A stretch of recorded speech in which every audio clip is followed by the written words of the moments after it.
Alright guys, so we're going to be doing something a little bit different for this video. The UFC 261 prelims have just finished now. So for this one, I want to record the entire main card, the pre-fight thoughts, and the live reactions, and compile it all into one video with the timestamps down below. That way you can just skip to whatever you feel is interesting to you. So we'll just quickly go through the prelims. Really good start, man. The prelims were great. So I missed the first chick fight. Then we had, how do we pronounce this Asian guy's name? Hiroki Lang and Jeffrey Molina. 100% fight of the night. Haven't seen the main card yet. Almost don't really need to. That fight was unreal. Molina gets a decision win. First time I've seen either of these two guys fight. No one lost any stock in that. It's a shame someone has to lose because they both deserve to win. These dudes deserve 50k. So the word deserved in this sport, you know, can be a little bit overused. Some people feel like they deserve something when, yeah, you don't really deserve anything. These guys went out there and fucking earned that, so those guys deserve 50k. After that, you had Kazula Vargas versus Rong Zhu. So the Mexican versus dude from China. Kazula Vargas got the UD. Great fight. I feel like Rong Zhu is only 21 years old, I believe they said. Man, look, he just looked like a young guy in there that was having fun doing this thing. Unfortunately ended up losing the decision, but fought great.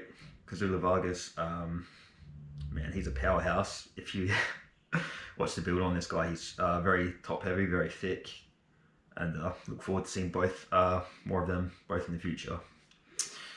Then you've got Dana, I don't know how to pronounce this guy's last name.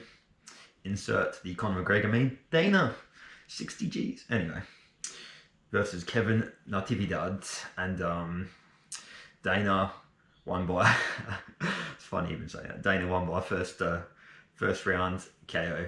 Well, it was actually a TKO in 50 seconds. Super impressive. Keep an eye on that guy, Dana Batgerel. Yeah, that was off tap. Right. You got Pat Sabatini and Tristan Connolly, first fight of the official prelims. UD for Pat Sabatini. What can I say about him? Winning is not enough in the UFC. I feel like part of the way he fought that fight, hopefully that's, I've never seen him fight before, hopefully that's not, it is his UFC debut. So I'm hoping that maybe it was just maybe nerves of not wanting to lose your UFC debut. I feel like he fought more not to lose than he did to win. Dana's not going to like that style too much. He done a lot of, there's like tactical circling and movement to try and draw someone in, and then there's just straight up avoiding fighting, trying to draw Connolly in as a tactic, but it was just, it wasn't very interesting to watch. So Dana's not going to like that style too much. But besides that, super smooth grappling transitions. So excited to see him again and see what he can do. Brendan Allen versus Carl Robertson. Brendan Allen gets a sub, heel hooked him. That was pretty slick. Dwight Grant, Stefan Sekulic. So Stefan Sekulic, if you watch the broadcast, he debuted in the UFC in 2018 and hasn't fought since then. So that's 3 years, apparently due to mostly injury, but I'm not sure what sort of injury could sideline you for 3 years.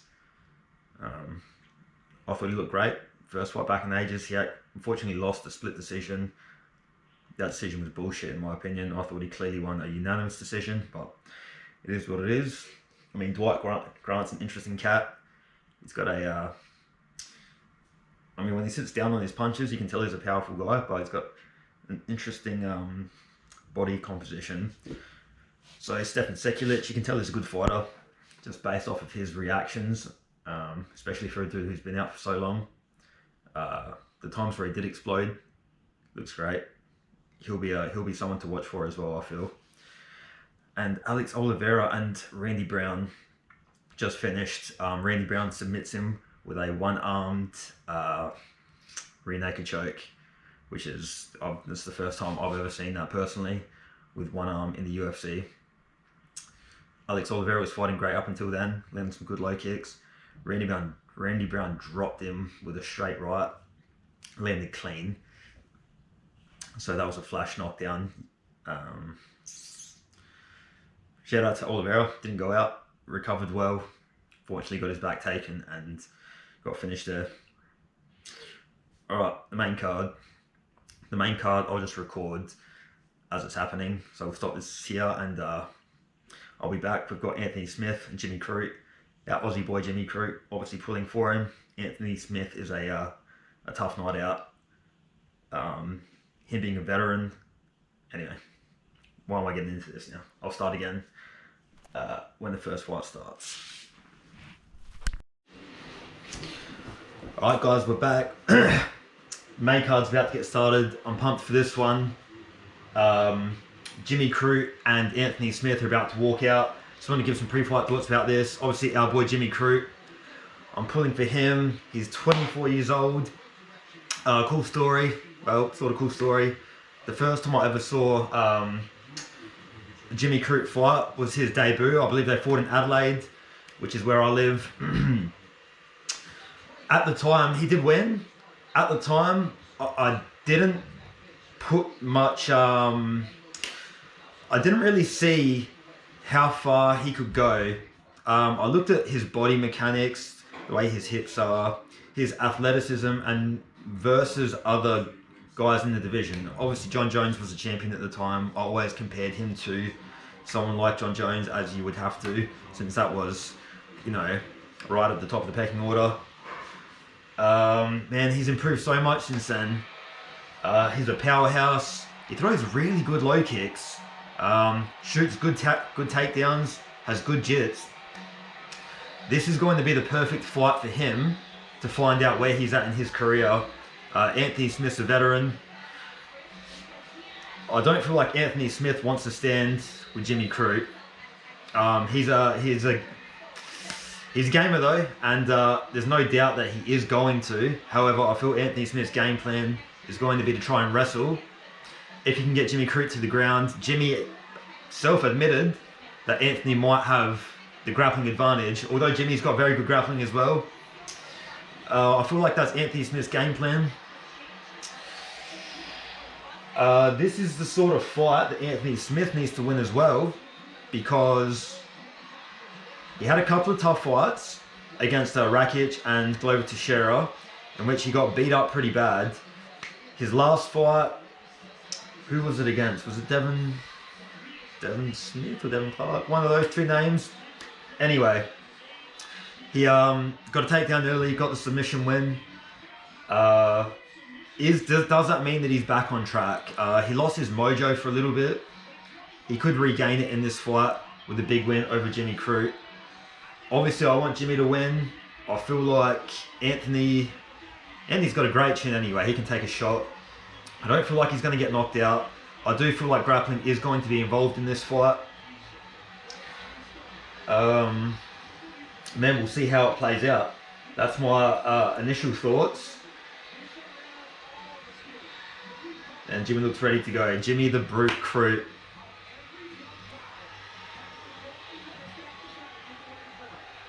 I love his confidence in himself. I love the relationship with his coach, Sam Greco.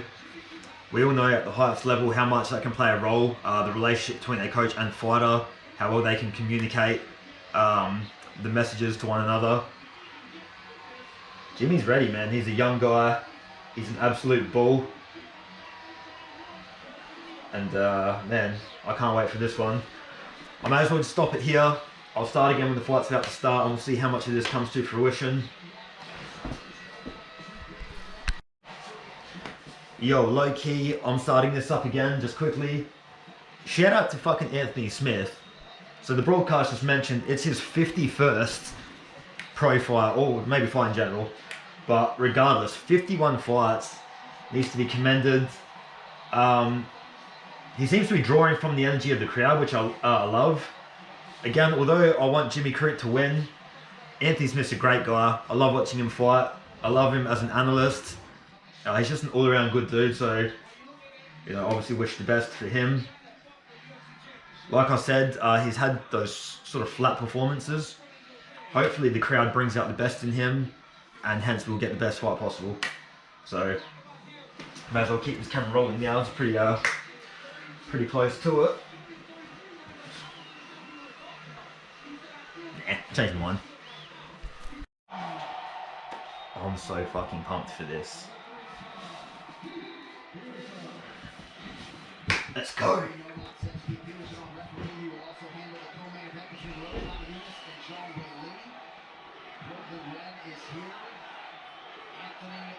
You know what? I got a little bit comfortable not having fans there for a bit. I started to enjoy it.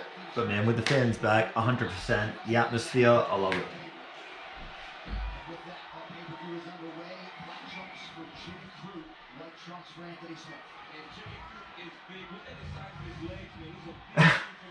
Jimmy's an actual powerhouse.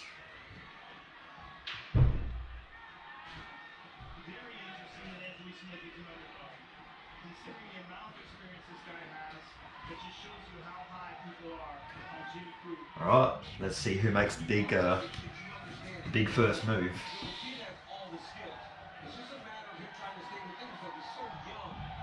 Very much feeling each other out at the moment.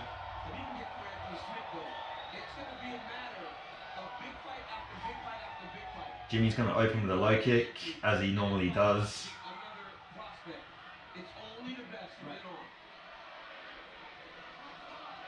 Ooh, good kick to the body. Anthony Smith jabs. He landed it right at the end of the punch. Good low kick by Jimmy. I hope he keeps attacking that low kick. He throws a really good, really hard low kick. Stinging.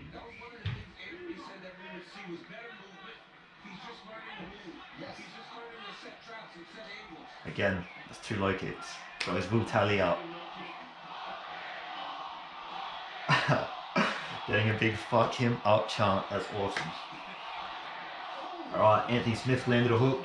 Jimmy replies. Another good low kick by Jimmy. Whoa. Anthony Smith landed a stinging jab there.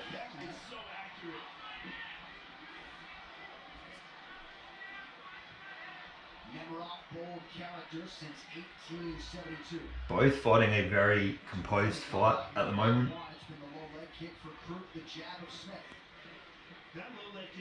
Jimmy's got to be careful with that jab though. Man, Anthony Smith landed again there.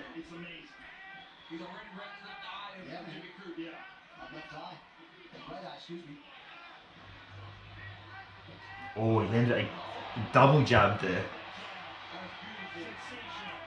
That's going to cause problems. Oh man, that is a lightning fast jab. That's beautiful by Anthony Smith.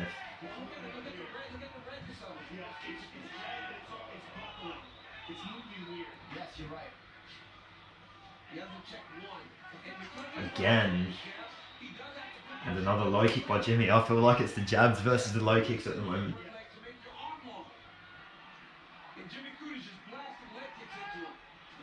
That jab, oh man, that's nasty. If he continues to land that, A, he's either going to break his nose or he'll drop him with the jab because it'll become so painful.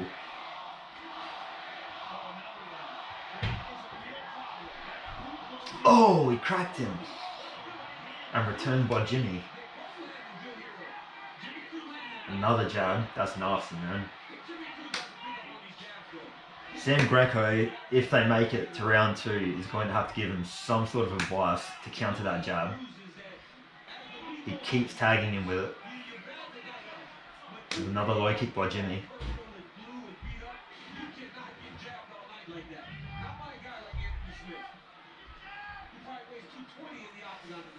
No nonsense, Keith Peterson keeping a close eye in the background.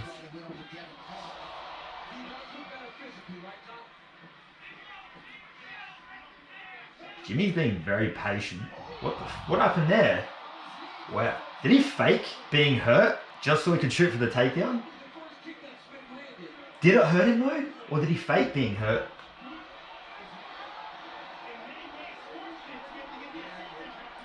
I'm not sure what happened, if that actually hurt him. Because it was almost like a delayed reaction. Because he's moving fine on it now.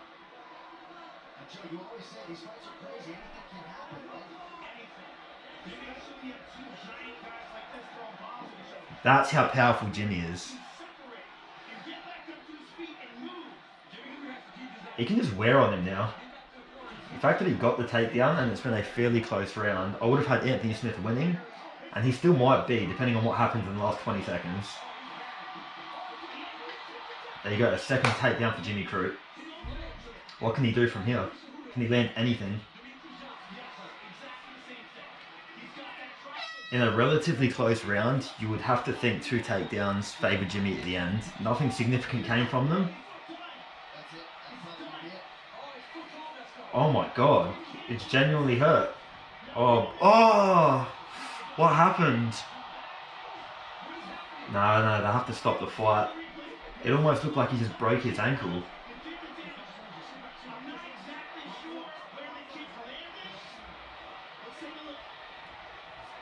At least show it in the frame. He kicked him in the knee.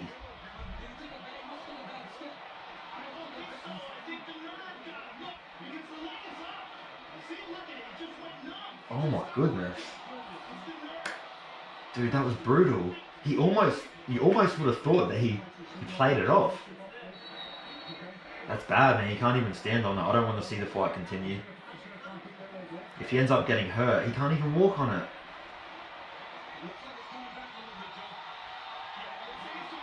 Hopefully he can shake it out, but... Oh, he keeps... Fuck! Stop walking around, bro. It's gonna fucking... You're gonna hurt yourself.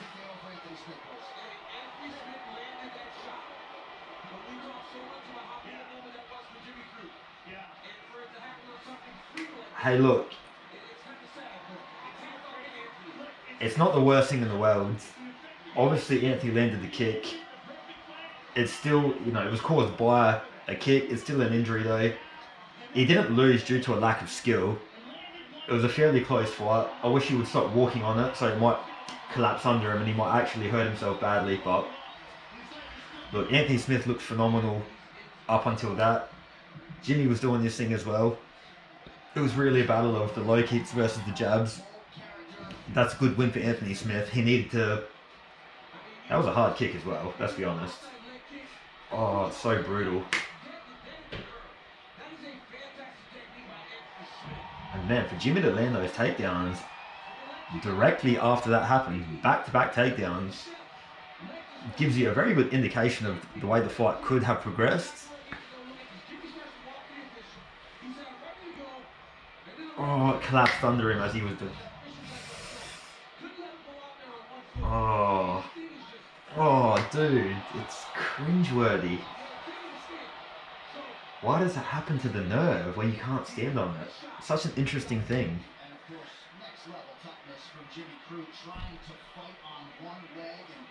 Unreal. Alright, so the first fight of the main card, Anthony Smith gets the, I guess, TKO via low kick, which caused some sort of nerve damage. What's the chance that literally the first kick you throw causes that sort of damage / injury? Good stoppage though. I shouldn't have continued. Wouldn't have gotten any better. Alright guys, it's the first fight. We'll come back with the next one. Alright guys, we've got the All-American Chris Weidman walking out now, going to fight Uriah Hall. So this is a rematch of a fight that happened outside of the UFC. I believe Weidman won by, I think it was KO or TKO.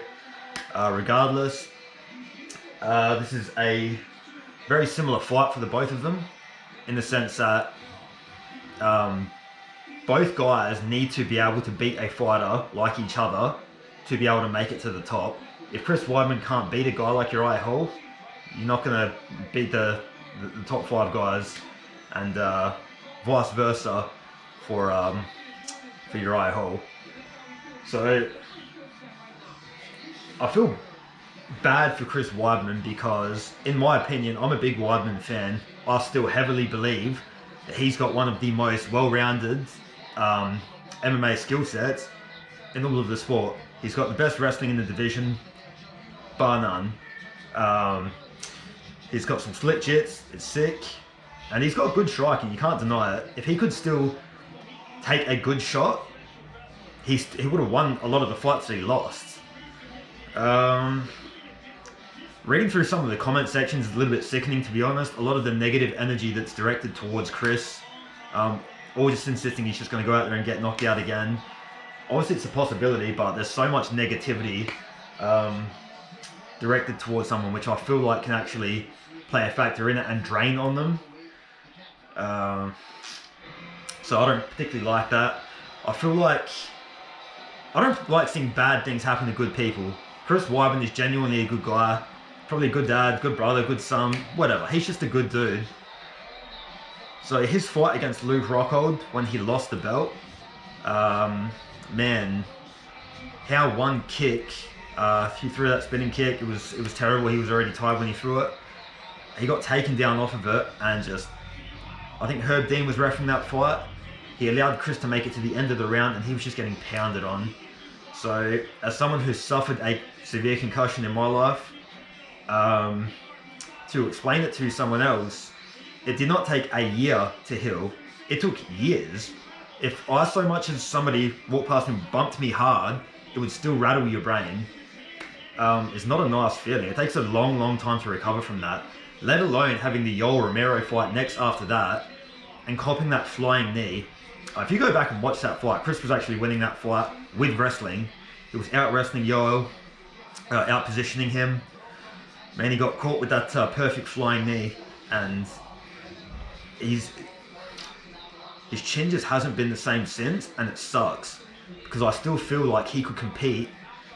I still feel like he can compete with the best guys if he could just take that shot. But also, with the skill set like he's got, his skill set was always based around his wrestling. When he would shoot on that single and turn the corner, man, he took down, don't know the statistic, but it was almost every opponent, at least at middleweight, he took them down. Bar maybe Rockholds. Anyway, I feel like after that flying knee, because you always know that that's a possibility, but until it's happened, now he knows it can happen. I feel like it makes you hesitate a little bit to shoot takedowns at full capacity, because even subconsciously it's in the back of your mind. And if you hesitate in a sport that's based in split seconds where stuff can happen, if you hesitate for even a second, it can take away from you completing the takedown or someone's ability to react to it. And I feel like that's part of why he slowed down a little bit. It's not a lot, but it's enough. So someone like Uriah Hall, he's had some good wins. I saw a comment saying that he might be the biggest unfulfilled potential of any fighter ever. Maybe. So if you go back and watch his season of The Ultimate Fighter, he was obviously levels above other guys there in striking, and having a good takedown defense might have just been enough. I don't know if he is as good as he needs to be to beat the highest level guys. He doesn't have the grappling background to be able to grapple with the best grapplers, the wrestling background to grapple with the best wrestlers, and he's just not on someone like Izzy's level of striking. They're different level strikers. He's creative, coming from a karate or taekwondo background, but Izzy's got something else. It's a little more freestyle and not as traditional. Anyway, the fight's about to start. Those are what I think beforehand. I think that Weidman, if he doesn't lose early, will get the takedown in round 1. The question is, can he finish Uriah Hall? I feel like if he doesn't finish Uriah Hall off of the takedown, He's going to obviously slow down as the fight goes on and leave him more vulnerable to getting knocked out.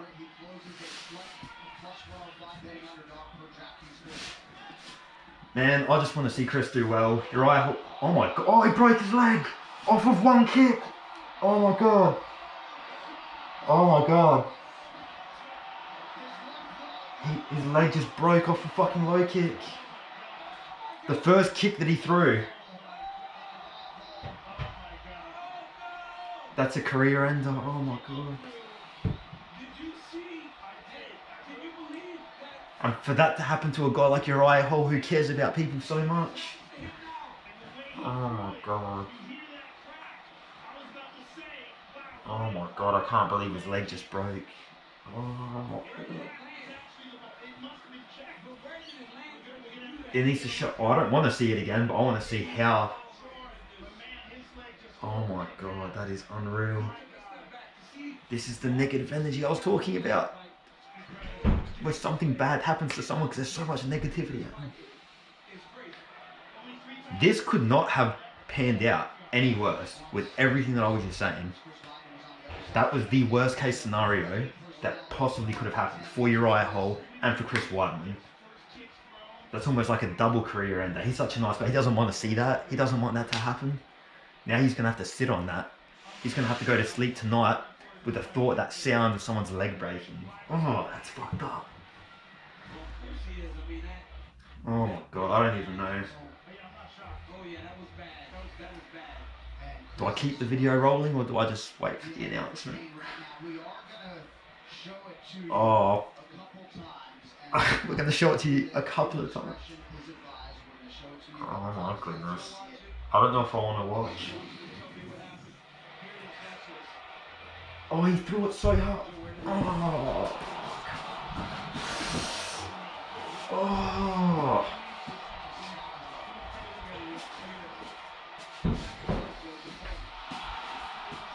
Oh.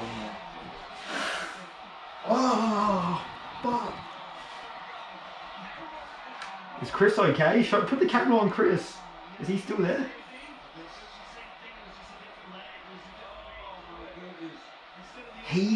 The way he turned into that kick and threw all his weight into it, and he landed right below the knee there, on the hardest fucking part of the shin.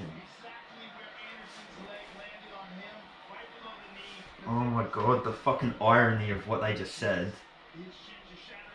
Jesus Christ.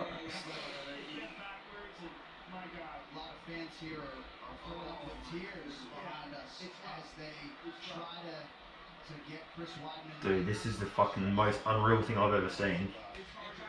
The first event with fans back, you got Dana in the crowd.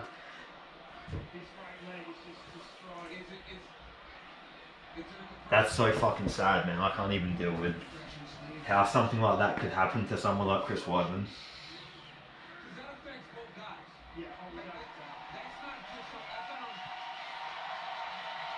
He threw so much power into that kick. Jesus Christ.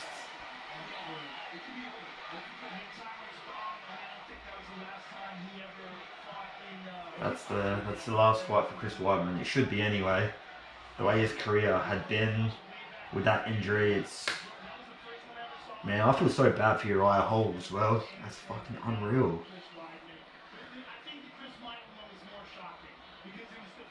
Oh, wow. Anyway, I'm ending it there. I've nothing else to say about that. Alright guys, we're back. I'm on a little bit of a downer after that horrific accident. We've got Jessica Andrade walking out to take on the challenger, the champion, Valentina. The way this fight could go, at least the way that I see it, Andrade's an absolute tank. If you watch her training videos, her fights, her legs are so thick, man. Her back. It's going to be a really, really tough path to victory for her. Now, obviously MMA math doesn't always work, and every fight is different and presents its own, its own problems based on fighting styles. But when you look at someone like Valentina, who has bested Joanna, it was like 2 or 3 times in Muay Thai and once in the UFC, and Joanna was able to best Andrade quite handily. Valentina is bigger physically, I would say stronger when it comes to actually grappling. You could even argue hits harder, so Jessica's obviously going to try and approach the fight the same way that she approached, let's say, the Rose fight, where she was using a lot of head movement, bobbing in and out to try and work her way into range. Valentina isn't the same sort of fighter that Rose is though, so she's not going to be bouncing around as much. She's got more of a traditional Thai style. Honestly, I did dream that Andrade won the fight. I have dreamt the results to fights before. Doesn't always play out that way. I've dreamt some weird shit and then it hasn't turned out like that at all. But anyway, I don't really think that Andrade's going to win this fight. The only way that she can is if she's rushing in, fakes that hook to the body, and maybe Valentina leans back and she catches her on the chin with a leaping hook. That's the only way that I can see. I think Valentina's just going to be too technical when it comes to striking. She's just going to be better. The best chance that Andrade would have is to do what she does to every girl: back him up against the cage, lock them hands, and power drive them really. But Valentina's strong, man. The strongest, in fact. So she's done that to every girl so far. Can she do it to Valentina though? I don't think so. I sort of see this fight going like maybe they'll clinch up. Valentina gets her that trip that she likes to get, that throw over her shoulder. I guess you'd call it the hip toss. And then she's going to end up in the crucifix position like she does with so many girls, and potentially pound her out and get the stoppage. That's the way I see this fight going. Yeah, Valentina is just many levels above any of the other girls in the division. Jessica Andrade is the toughest test that she will have faced so far as a challenger at 125. I guess you could say bar Joanna, but even that, she sort of dominated her for 5 rounds. Just due to the pure, the power that Andrade can land is really the only significant thing that she has going her way. Valentina, you would say, is almost better everywhere else. And she looks good. She's been, her and her sister, even her sister is constantly improving. The better her sister gets, obviously they train with each other, will also help sharpen her own skills. So I can't see it being ultra competitive. I've got Valentina. We'll see how it goes.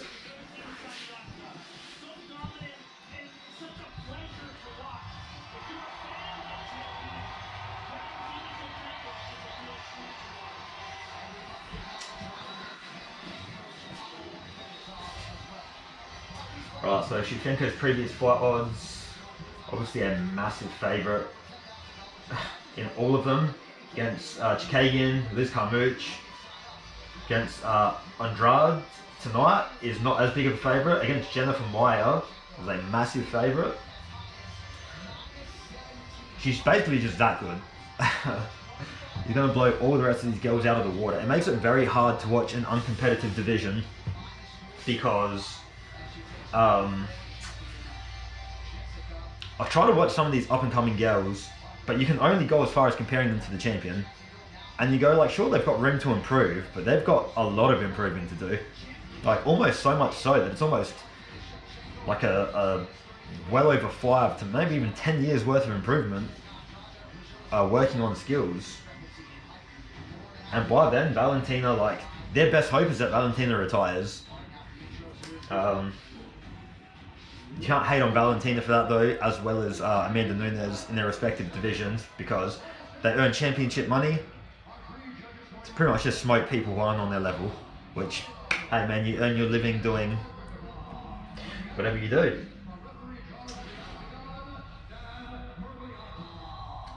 Anyway, hopefully I'll edit this part out so we can just get to the fight, but I'll keep it recording just for now.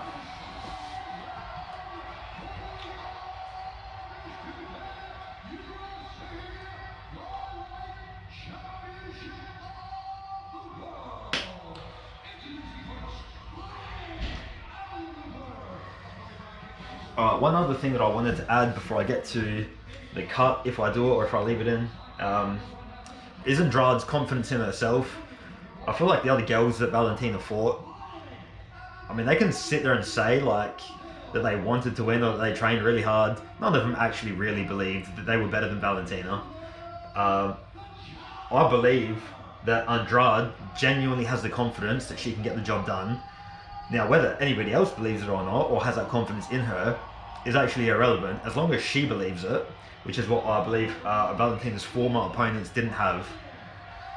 So, yeah, that's going to work in Andrade's favour, because she's not going to give up at any point during the fight.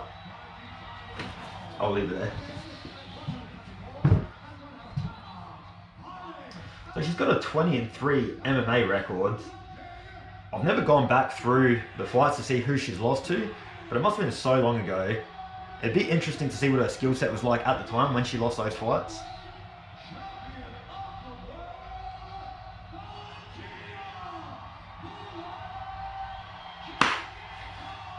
Here we go. I like people who bring the fight to Valentina because it brings out the best in her.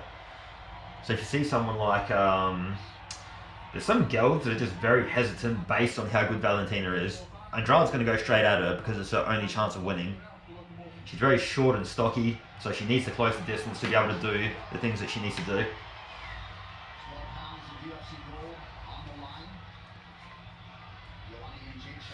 Joanna chiming in. And Valentina's eyes when she gets in there just look so like enter killer mode.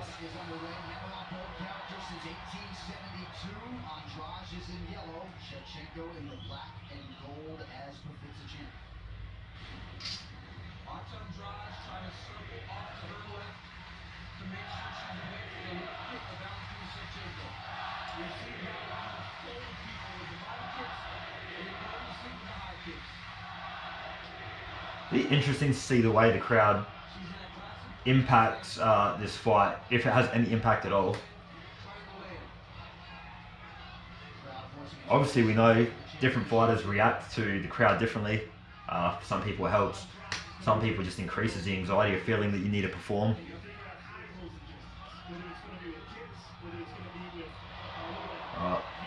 Crute striking by Valentina already, straight down the pipe. Look at Andrade's lower half. She is so thick.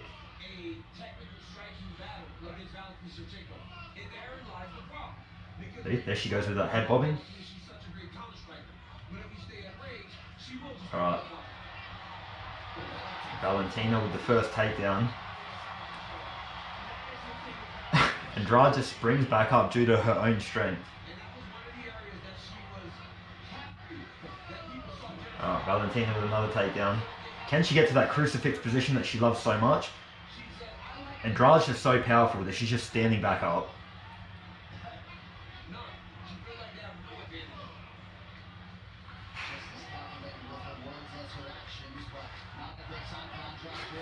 Andrade's really trying to land his back elbows, but she's throwing them hard.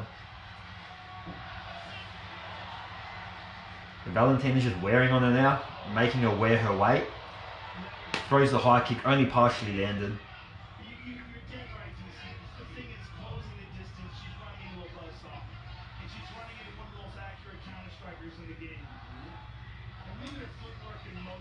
Thing is though, is that you can't buy too much into anything that's happened so far.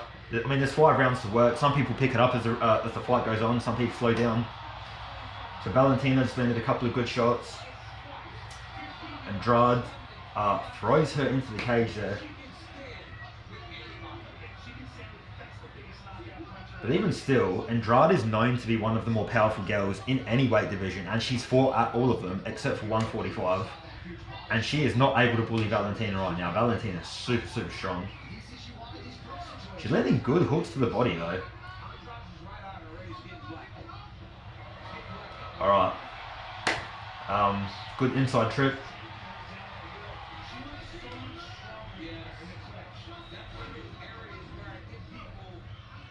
What can Valentina do from here though? Is she going to try and throw elbows, short elbows from this distance?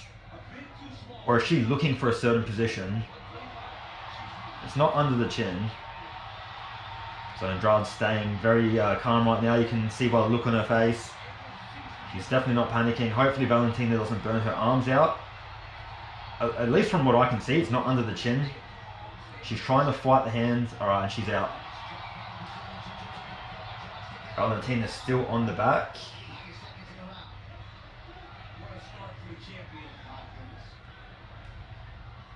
So Valentina's doing all the work right now.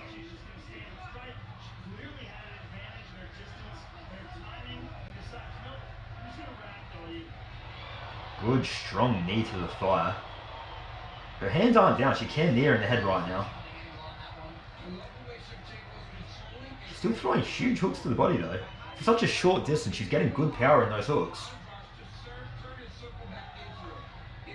However, realistically, that's not going to phase Valentina. They're not fight-ending shots.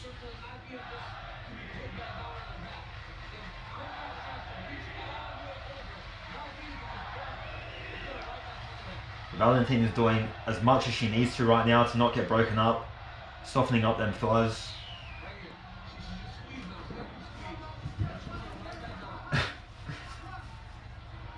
She could almost get a fucking...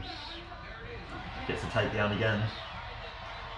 Can Andrade stop her from getting these takedowns? Every time they've ended up in that position so far, she's been taken down from it.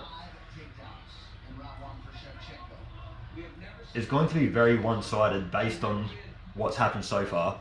If the one area that Andrade wanted to be in was to try and grab her and get her to the ground, is not working. In fact, it's quite the opposite. She's being dominated and being the one taken down.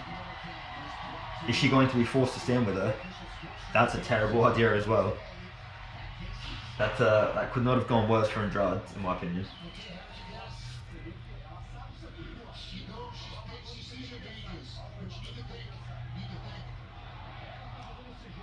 The more work to Valentina that round is that it was good that she pretty much made her wear her weight the entire round.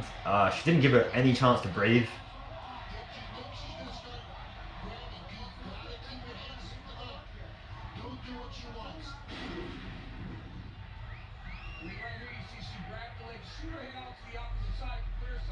There's just no one better than her. She's so many levels ahead of everyone else that it's... The only fight is her and Amanda Nunes, realistically.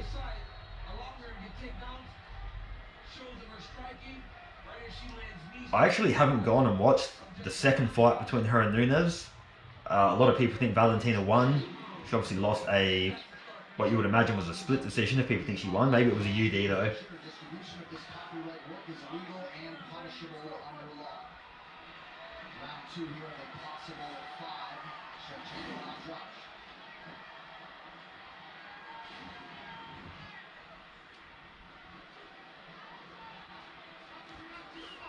Oh my god, Valentina's lightning fast.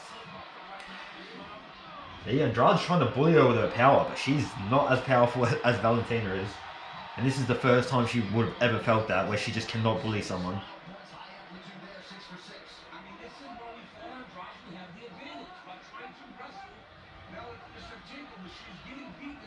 Look at that shoulder pressure right in her face, making it very hard to breathe. She's landing little shoulder strikes.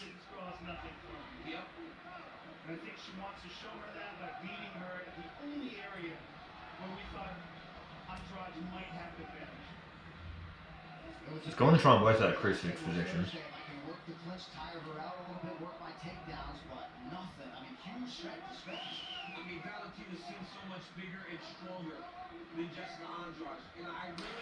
The crazy thing is, obviously she lost her belt to Weili, the current champ, at 115.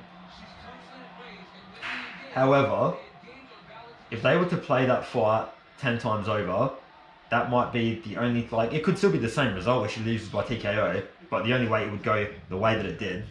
She got hit with, I remember it right, it was like a good knee to the body, then she just got swarmed.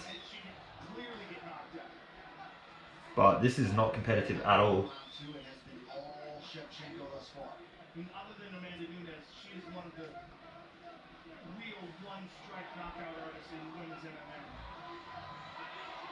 So this is the exact position that Jessica wants to be in. If she can't do what she wants to do from here, that is very, very telling. She's trying to do her signature throw.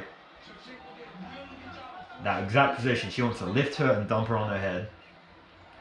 And she's trying, but man, Valentina is not having a bar of it.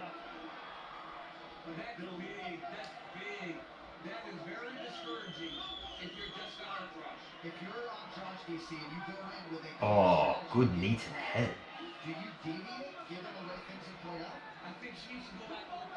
She's going to get taken down again here. Yep.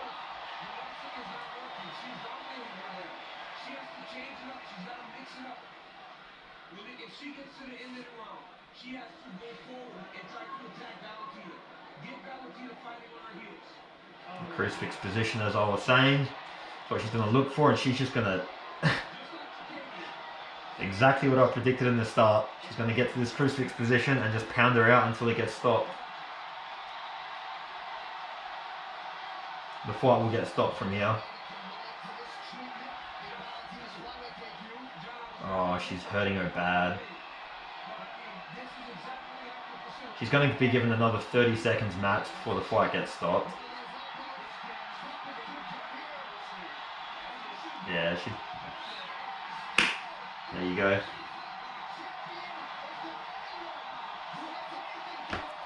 No one can do it. She's the best.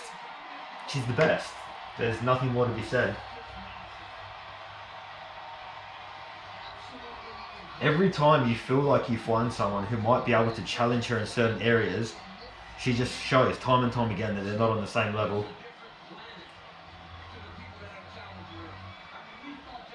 What can you do with someone who's that dominant?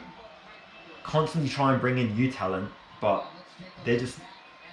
even the new talent needs time to develop, and by that time she'll keep getting better as well. She's already that good. It's unreal.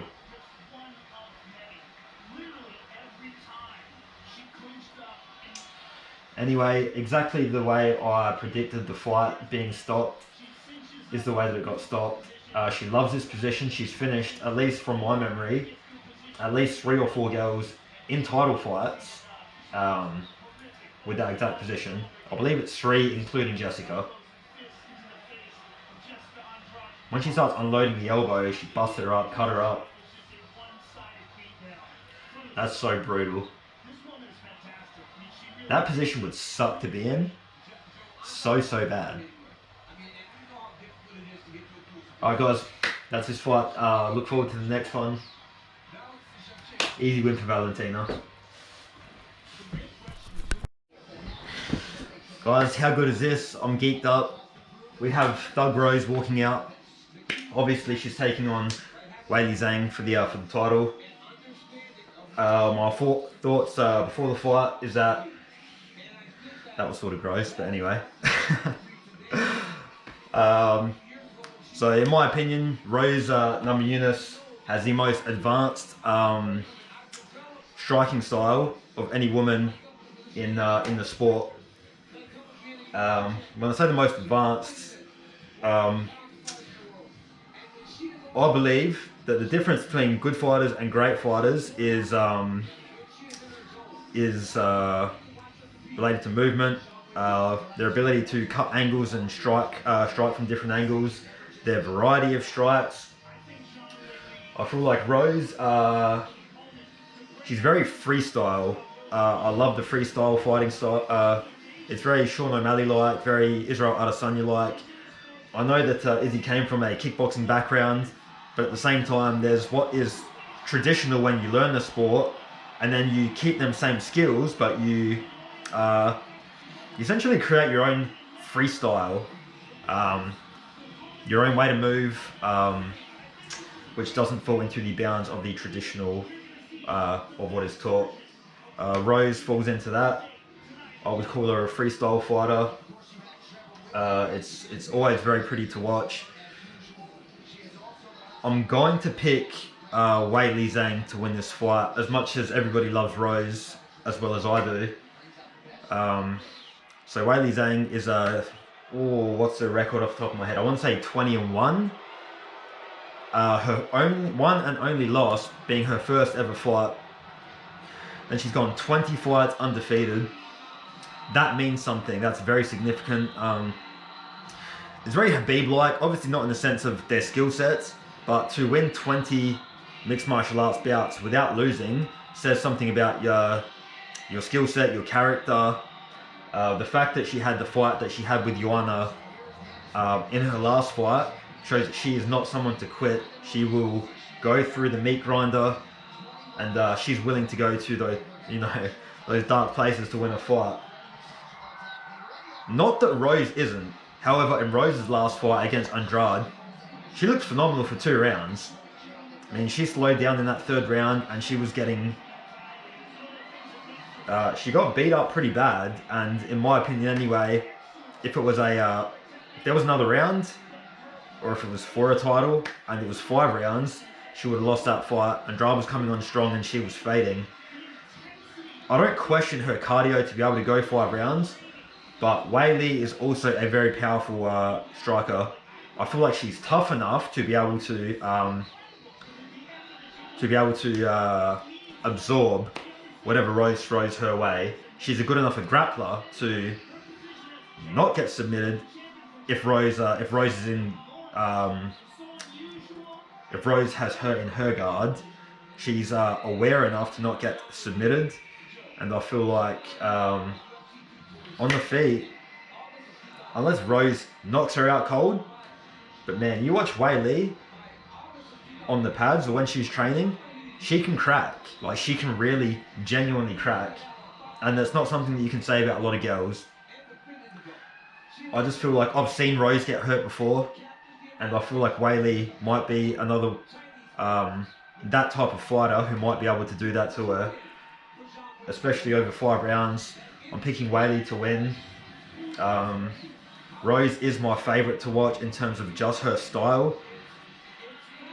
This matchup particularly might not work out for her, but we'll see how things play out.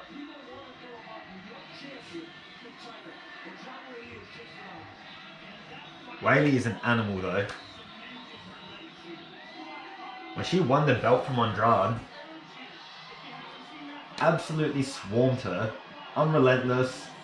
She's got killer instinct.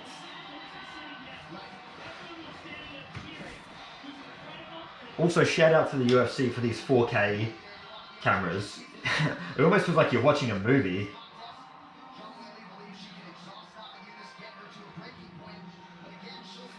Also, shout out to the UFC, their official live stream. Yes. 31 years old for the champ, Weili Zhang, to the 28-year-old Rose Namajunas. It's actually crazy to see that Rose is super young as well. Not even 30.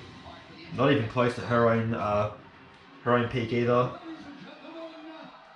To already be as good as she is at the age that she is very telling of her actual potential overall. Anyway, I'm predicting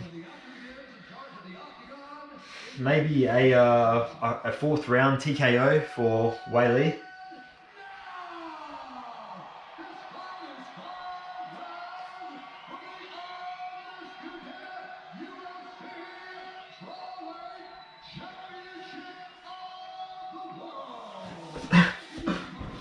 I got no idea what Rose is saying to herself, but you know she's saying some gangster shit. I can't lip read for shit, but it seems like she's saying I'm the something. I could be wrong. She could be saying some whack shit like I love pizza, but shout out to pizza. Yeah. Obviously, Rose, her head coach is Trevor Whitman, also head coach of Justin Gaethje, head coach of Kamaru Usman. If you watch the Embedded series, It's cool to all see them go to Gaethje's house and play some pool and watch the fights. Alright, so she's 21-1. I was one off. She's 5-4 at 115. I feel like Rose, without knowing, told along. I'm going to guess, like, obviously showed it on the screen before, I wasn't watching. She seems to have at least a significant height advantage on these girls. So maybe like 5'8".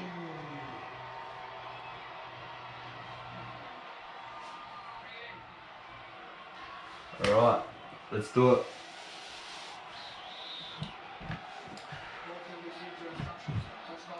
No nonsense, Keith Peterson. Shout out to that guy. He's a fucking he's a solid ref, one of the best.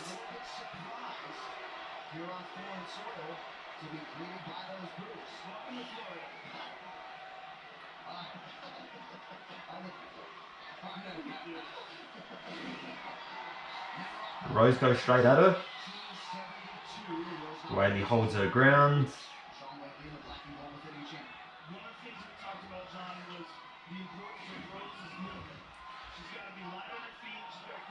As Rogan just stated, Rose's movement is going to be very going to play a big part in this fight. I was actually surprised when Joanna fought Weili. I didn't think that Joanna would want to stand in the pocket and trade with her, but she done exactly that, and they went back and forth. I'm not sure if Rose wants to stand in the pocket and trade with her though. It's not her style. Her style was to pick people off from the outside.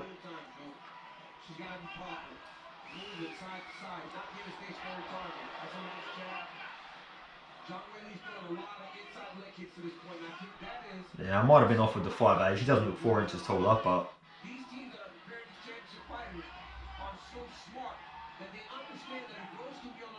Rose has such an educated jab.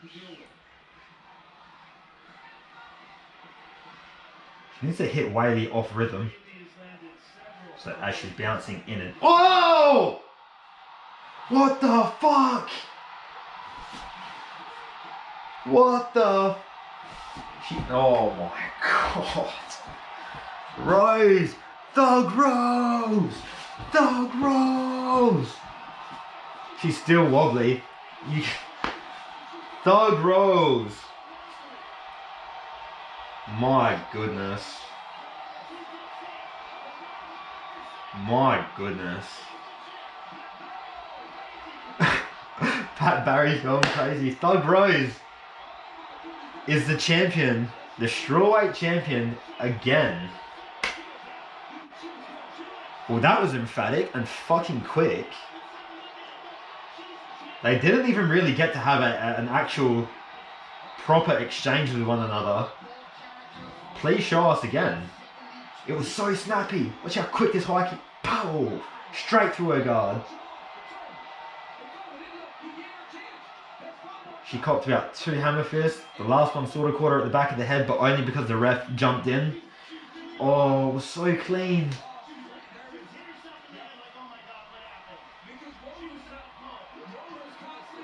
Straight under the armpit. Ooh. Whew. That was fire. Fuck whatever I thought of a 4th round TKO. Shout out to Thug Rose. Didn't mean to underplay your skills, that's not what I was trying to do, but anyway, you just shut me up, so that was awesome. Oh, I love the fucking face. John Anik's a beast, and I love his reactions as well. He's a real hardcore guy, so... Where's Pat Barry in the background? Oh shit. We got a phone call. I'm gonna end it there unless you want to listen to me talk. But yeah, that was sick.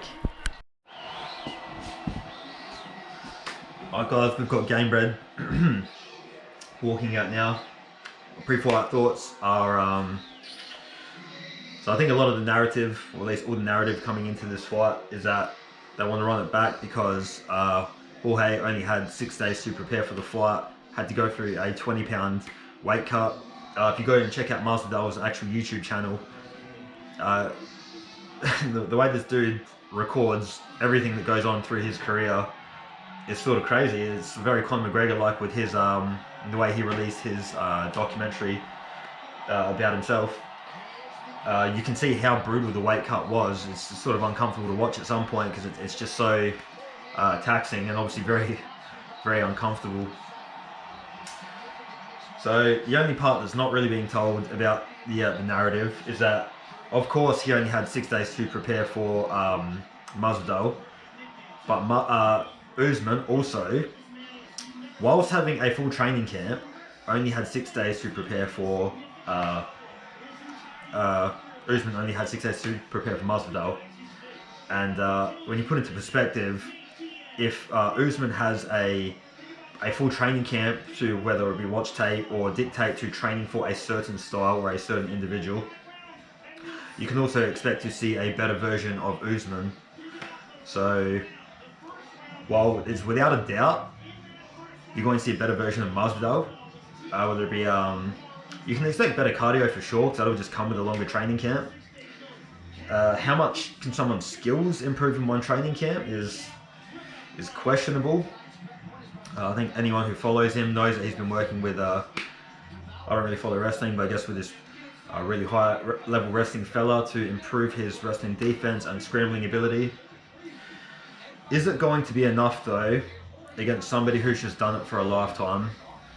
Somebody who's wrestled against and out-wrestled guys like Tyron Woodley, guys who he's fought Colby Covington, and Colby has opted to not wrestle with him, maybe because he felt like it would be a waste of energy if he couldn't get the takedown, which says something because then Colby believes at least in Usman's own ability. So can we expect a different result from this fight? I'm not sure if I'm sold on it completely. Obviously, he's got a puncher's chance, a kicker's chance, knees, your elbows. He's got a striker's chance of winning this fight. He could land the same shot that Gilbert Burns landed on Usman, which rocked him for a short period of time. Usman was able to survive that and then come back and win the fight. It's one of Usman's best traits is his adaptability to make mid-fight adjustments and adapt to the situation. I just feel like Masvidal having better cardio will make him more confident to throw more volume, which actually might work against him. Like if he were to throw a kick and Usman were to catch the kick and take him down from it, would obviously be worse for him. Obviously that's just one of the hundreds, if not thousands of scenarios that the way the fight could play out. I just think everyone's expecting to see a better Masvidal, but no one's really speaking about the fact that you could see an infinitely better Usman, who's had an entire camp to prepare for Masvidal as well. And I think we're going to. As much as it would be cool to see a guy like Masvidal be able to achieve something like this in his career, to become the champion of the world from where he's come from and his journey, would be unreal. However, being a purist, I always want the best guy to be the champion, and without a doubt, Kamaru Usman's the best guy. If Masvidal were to become the champ and then he had to fight guys like Colby, I feel like Colby would beat him, personally. Guys like Wonderboy has already beat him. What other guys are at the top? Even the Gilbert Burns, man. Gilbert Burns has shown time and time again that he can crack. And he's obviously got sick jits. Masvidal, I don't even think he's been submitted once, but he was caught in a standing reverse triangle, which was that was weird, but that's happened. In fact, that'd be a great fight, Gilbert Burns and Masvidal, but I'm not sure that's something he would take at this stage in his career. I just worry about the longevity of Masvidal and what his future, what he wants from fighting. I'm sure he just wants big fights and to make a lot of money before he gets out. And there's nothing wrong with that. But if you say that, so that it's out in the open, it's like, this is what I'm looking for. Take your Nate Diaz rematch. Hell, fight a Conor McGregor if you want. I just don't know being the champion is the best thing for the division. Hence why I'm picking Kamaru to win. And yeah, we'll see how much of that plays out. Usman looks ready to go. Got Francis Ngannou, the heavyweight champ in his corner, the same way that he cornered Francis Ngannou.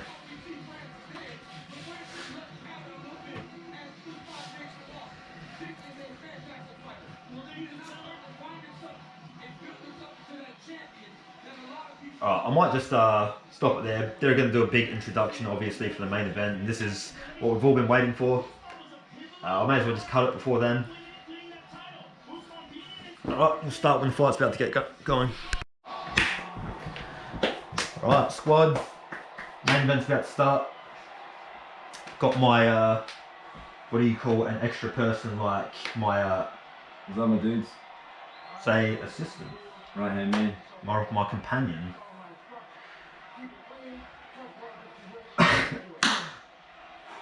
I thought they were going to touch gloves. That was a shock to me. He didn't touch his gloves anyway. Doesn't want to touch gloves. He wants to touch his chin, brother. Imagine if he just fucking aspirined him, like just fucking. That's what I was thinking. Nah.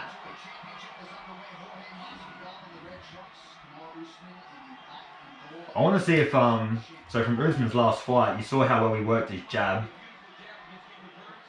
as I just mentioned there. We'll see if he can be effective against Masvidal. Obviously, Masvidal being known for his striking, it's a little bit more high level than Gilbert Burns. Masvidal open for 2 low kicks.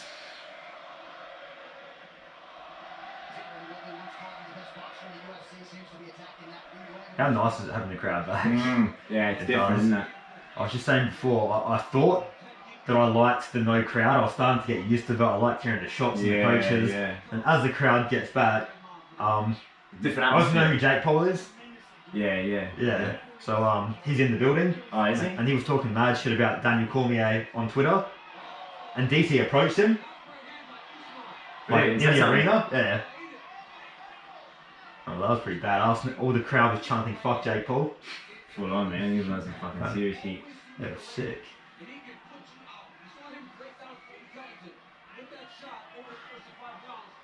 Alright, so for the first minute and 20, it's been a fairly steady rate, nothing crazy so far.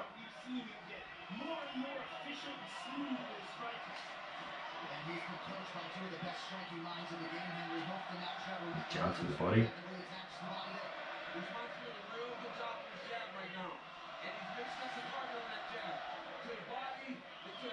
Like Masvidal's just pacing himself. Seems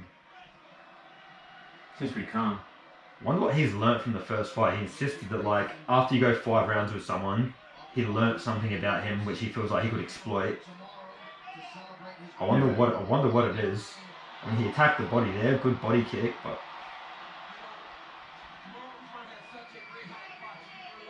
It's so hard to say because you both excel since then too. You both grow.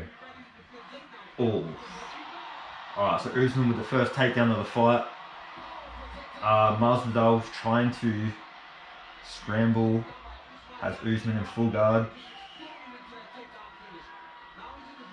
So after all this wrestling training that Masvidal's been doing with this fella, he's got to watch the back of the head there, but he's alright.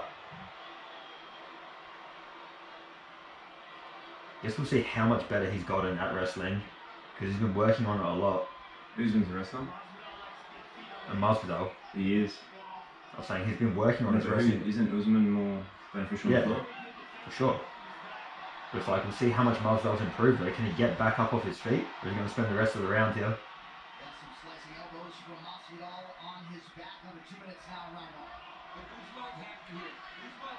Ooh.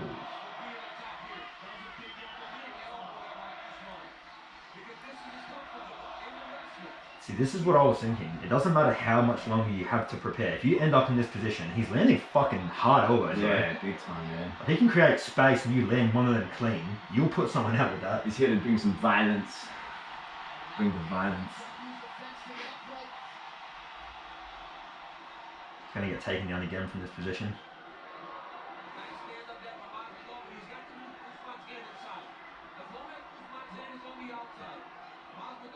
This is the problem where you try and strike instead of using actual technique to get out of the position. When someone's just better at something than you are. That was beautiful by Masvidal. Controlled the wrist.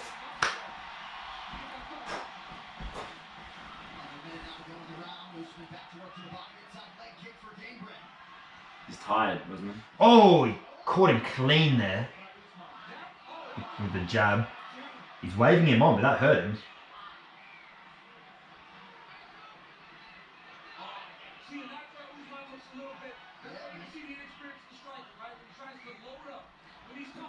Even Usman looks a little bit fatigued. Yeah, all that ground pound they took it out of him. He's completely known for his cardio though, and especially when you're in your world, you tend to use less energy. But they're both noticeably fatigued. Yeah, that was a lot of. They did a lot of work on the floor, man. Yeah, they weren't just sitting there hugging each other. Masvidal with his signature.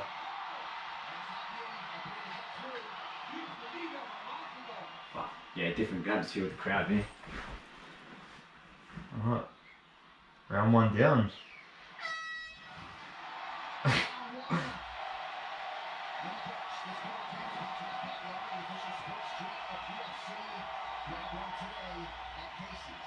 So in my opinion, round 1 obviously went to Usman. He got the takedowns and he landed 2 good shots on Masvidal. Masvidal had his own moments, but nothing as big. Be a 10-9 round in my opinion. I reckon that would help at all just pouring water on you. Just to cool him down a little bit. There's so much heat that goes on in the head, man. Especially his hair being so fucking tight too. The heat rises, man, so it all goes straight to the head. That's the thing. Yeah. So I mean, it would make that little bit of an adjustment to cool you down. It's good that he's got hair to keep it wet too, whereas fucking Usman there. Unfortunate brother genetics, you know. Yeah. Our Nigerian brother. I wish Mike Perry was in this corner with a Nigerian flag as well. Let's go, Colby. What a shit suit. That is a shit suit. That is a shit suit. It's cool that Dana said that whoever is the winner of this fight, Colby's next. Yeah, that is cool. But they're also full of shit at the same time. It says one thing and next thing you know, some fucking random dude from like rank 17 will get the title shot. Whatever the money brings in.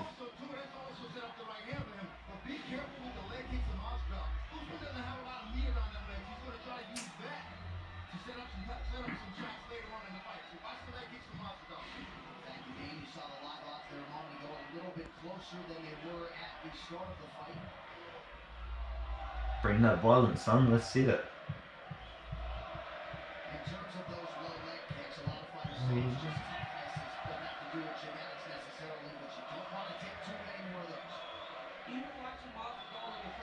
It's obviously part of his plan to attack the legs. Yeah. If not for anything, just to slow him down even a little bit. Oh, he threw a bomb there.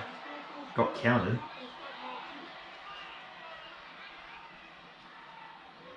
That was good, jab. Oh! Oh! Oh my goodness. Oh my god. He is out. What the fuck? You see his jaw? Usman smoked him, bro. He brought the fucking violence. Bro, I think he fucked his jaw up. He just baptized the baptizer. Oh my god. Wow. What the fuck? Dude, he fucking smoked him. Look at his jaw. I think he's fucked his jaw. Jesus Christ. That's what you get for being a cocky motherfucker, no offense. You're out there smiling when someone hits you, and when they hit you clean, that was clean, bro. I don't think he's ever been Big Francis Ngannou in his fucking corner. I love it. Yeah, he's a big boy, man. Where's Mike Perry, bro? We want all the Nigerians in there. What the fuck? That was killer. Show it again. Dude, imagine him waking up knowing that he just got knocked out by Usman. Dude, he silenced him, man. Wow. I mean, look. I never want to shit on someone, but you did get gifted that title shot. Literally gifted it. And, good show of respect in the end, but It's the right person won in the end. The right result happened. Fuck, that's the thing. Everyone expects like you get a full training camp and expects a drastically different result. Dude, that was so clean.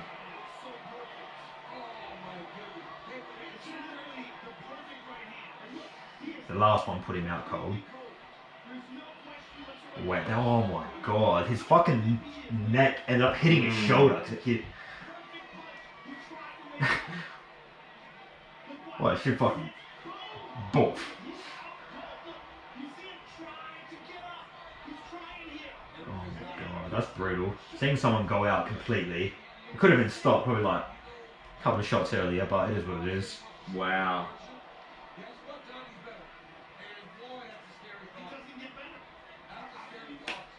You can't deny Usman now. There's so many people. I love it when you see these boys go. There's so many people. Dude, I replied to a fucking comment on Facebook the other day that was saying Usman's the most boring champion in the UFC. And I was like, you need to stop saying that. At some point, you got to stop saying that. That narrative is over. Usman's finishing dudes in fucking dramatic fashion. He's getting up there with GSP. Slowly, every win. He's only got one in loss. the latter part of GSP's career, he was sort of just decisioning people. Usman's fucking people up. Yeah. He's going to be so happy with that. Imagine all the tension beforehand. Not only did I beat him, but I fucked him up. Good sportsmanship, which is the best part of it, man.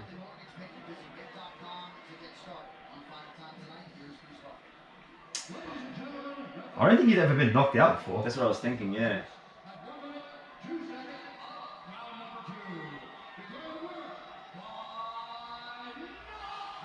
God damn, that was crazy, bro. This camera view is the best. I like this new setup. Yeah, it makes it feel like a PlayStation game. That's what I was saying before. I was like, dude, it looks like a movie. Yeah. Like I'm just watching it. Because it's the lens. It's not a proper. Like I watched it live, but I could go back and watch this. Gaethje doing that? They're teammates. Yeah, training partners. Ah, there you go. Like I could go back and watch this after and feel like I'm watching a movie. Like it could have like be narrated and shit. Oh, for fuck's sake!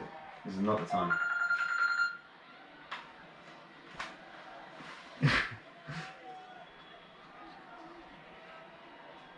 It had some good thing about Usman that I was watching on the UFC's YouTube channel.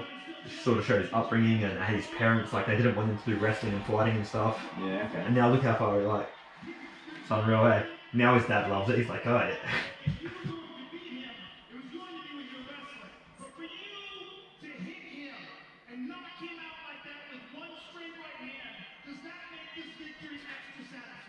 It's just I feel like Masvidal shot himself in the foot. He was like Usman's like doesn't hit hard.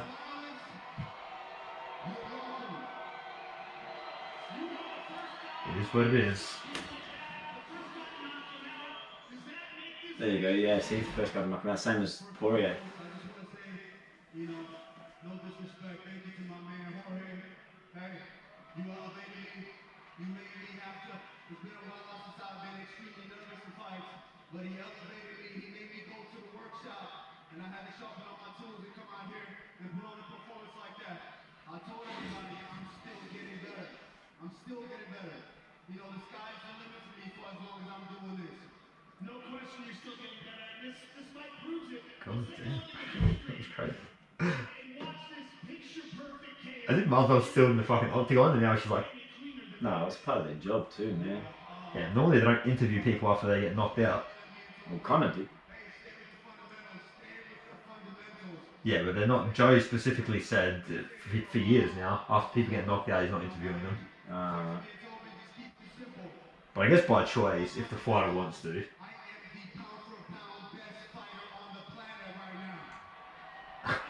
Francis is standing there in the back and he's like, bro, came here to support you, see my clout.